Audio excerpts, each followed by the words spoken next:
All right, today we're jumping into a huge question by putting two incredible thinkers head-to-head. We've got a 17th century rationalist from Europe and a 20th century philosopher from China, and they're both trying to answer one of the biggest questions imaginable. I mean, really think about it. What's the basic engine of reality? Is the universe all about a relentless individual struggle to just keep going? Or is it more like a grand creative performance, a symphony of life? Well, these two thinkers spent their lives on this, and wow, their answers could not be more different. So in one corner, we have Baruch Spinoza. This guy was a radical rationalist whose ideas were so shocking back in the 17th century that they actually got him excommunicated.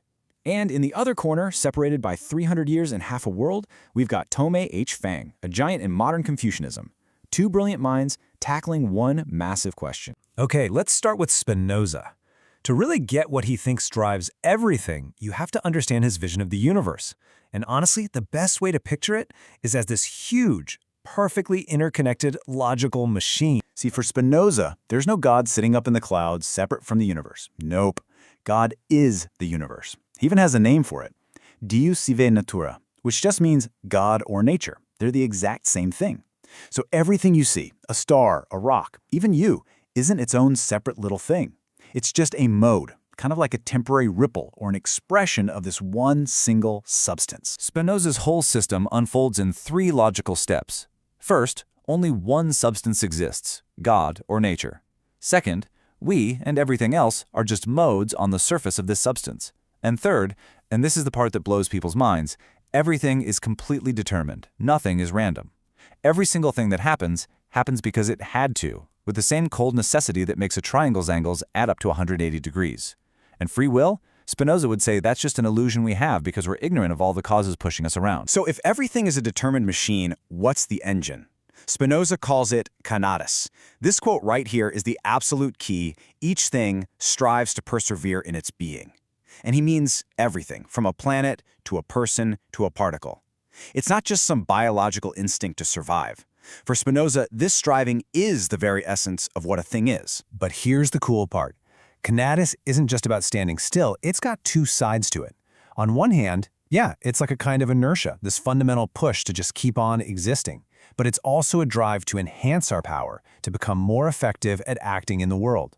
And this is where he gets his whole theory of emotions. When our power increases, we feel joy. When it gets diminished, we feel sadness. So in Spinoza's world, life is this constant, determined striving for more power, more reality. So that's Spinoza's logical, determined machine. Now, I want you to take that idea and just toss it out, because we're shifting gears completely to Thome H. Fang, and for him, the universe isn't a machine at all. It's a living poem. Fang builds his entire philosophy on this ancient idea from the Chinese classic, the I Ching, or the Book of Changes. He didn't see it as some fortune-telling book. He saw it as deep, profound philosophy.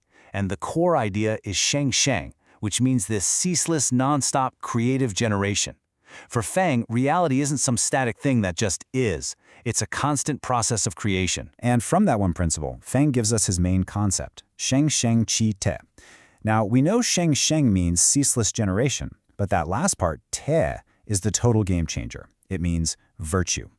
So for Fang, the creative force of the universe isn't neutral, it isn't blind, it is inherently good. The very act of creating and sustaining life is, by its nature, a moral act. This vision gives us a universe that's just the polar opposite of Spinoza's. Instead of a cold machine, it's a warm, organic whole. Instead of a determined system, it's a dynamic, flowing process. And where Spinoza's universe was basically value neutral, Fang's is fundamentally moral and beautiful, always aiming for what he called comprehensive harmony. Okay, so we've got Spinoza's determined, individual striving for power on one side, and Fang's virtuous, creative flourishing on the other. Let's put them side by side. This is where the sparks really start to fly. This table really lays it all out. Look at the nature of the driving force. For Spinoza, it's a striving to hang on and get more power. For Fang, it's a creative force to generate and flourish. The universe itself, Spinoza sees a determined logical system, a state of being. Fang sees an organic, beautiful process, a state of becoming. And value? In Spinoza's world, it's neutral. Good is just whatever gives me more power. But in Fang's world, value is baked in. The process of creation itself is great virtue. which means our role is totally different too. For Spinoza, we're just a mode, a tiny piece, trying to understand our fixed place. For Fang, we're participants, actual co-creators with the cosmos. Maybe the absolute clearest way to get the difference is this. Spinoza's universe is basically a noun. It's a static, eternal thing, a state of being.